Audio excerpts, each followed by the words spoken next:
Narito pong ilang tips na para po makatulong sa inyong kaligtasan kapag may baha.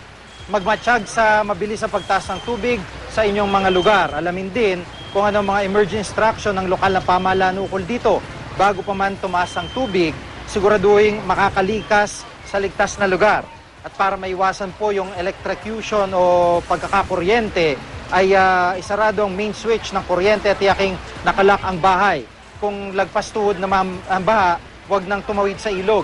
Iwasan din ang mga daanan malapit sa mga umaapaw na ilog.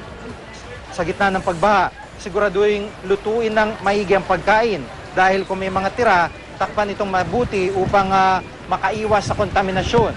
Tiyaking malinis din po ang inyong tubig inumin at maging alerto sa posibleng fire hazard.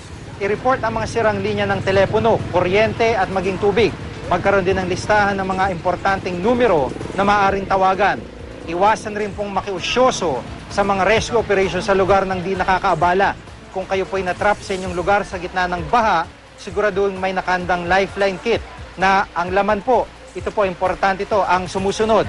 Malinis na tubig, mga delata o namang pagkaing di madaling mapanis, malinis na damit, first aid kit at mga gamot.